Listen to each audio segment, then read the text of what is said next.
And then, oh no, it was much more. And then I'd say what I think the better tradition is, and a large part of that is the work, well, ever since Democritus and Epicurus and the first people to work out that there was no God and that the cosmos is, and we are made of atoms, all the way through the Enlightenment, Jefferson, Paine, and up to the present day. And I show the common history, the thread of reason and atheism that has always been present in our society, and try and bring it to life for people. So I wish it was out now. I wish it was out for the Hanukkah market, in fact.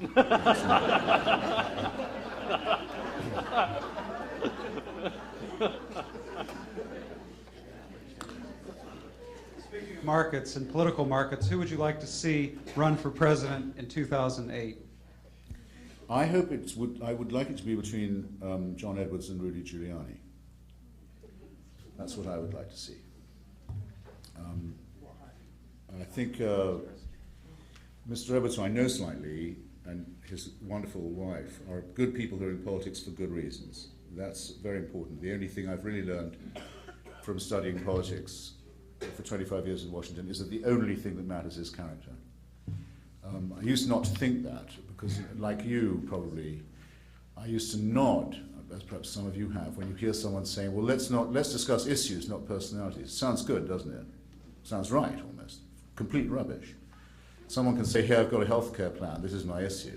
And you can vote for them on that basis, but he doesn't have a healthcare plan, right? He'd said that, so you'd vote for him. Right? What you didn't notice was what he couldn't change, which is he was a howling shit. Psychopathic liar, and which, that's an issue. Don't tell me it's not an issue. If you elect a dolt or a crook, it is an issue.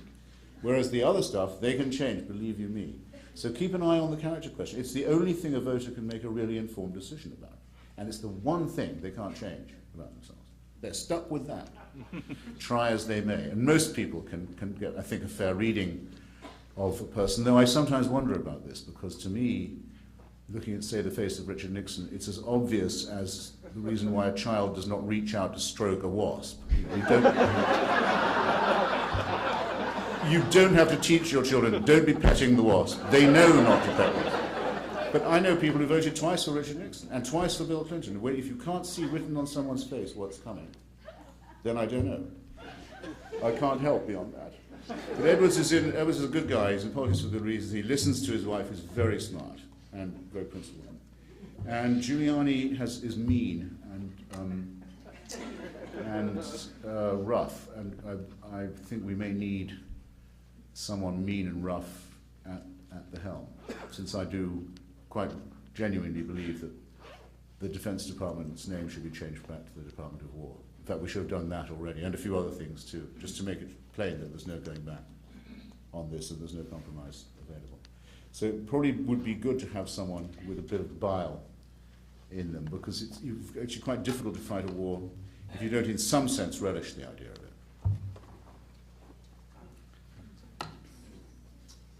Last question. This will be a nice one to end on. What is the best Yeats poem? The best Yeats poem is Easter 1916, I think, which is I've met them at break of day. It's the poem he wrote to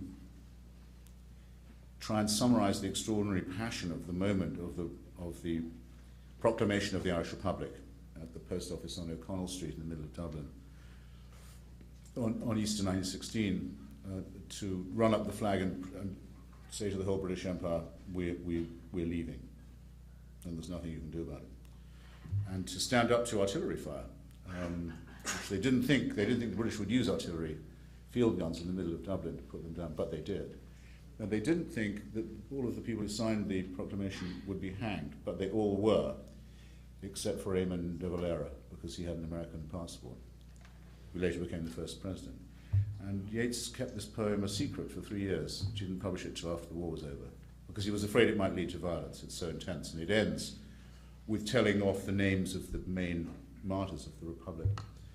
And it ends, I write it out in a verse, MacDonough and McBride and Connolly and Pierce, now and in time to be, wherever green is worn, all changed utterly, a terrible beauty is born, which is the refrain.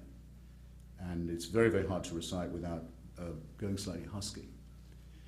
And it's a work of genius, as well as a tremendous, I was about to say political power. Yes, it is political. Historical, actually, historical power. But the flawless poem is another wartime poem called An Irish Airman Foresees His Death, which I'm sure some of you know, which goes like this. You have to picture an Irishman on the Western Front in this old biplane.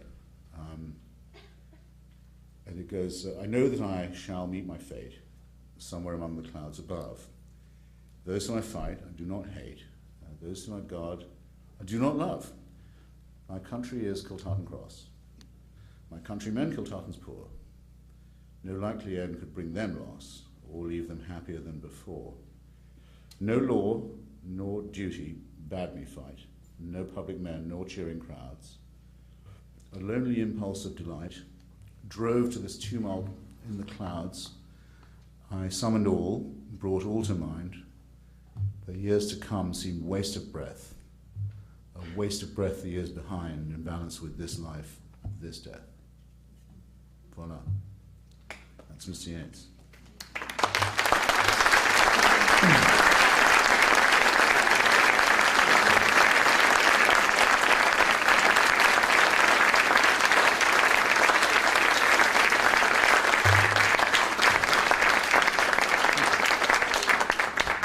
Thank you, Christopher Hitchens. Thank you, ladies and gentlemen, very much. Christopher Hitchens will be available to sign books that are available out here for purchase. Yeah, no, I'm not going to be nice to anyone who hasn't got a receipt, sorry. This is America, okay? The pro bono bit is over. So, See you out there. thank you very much. Have a safe drive home.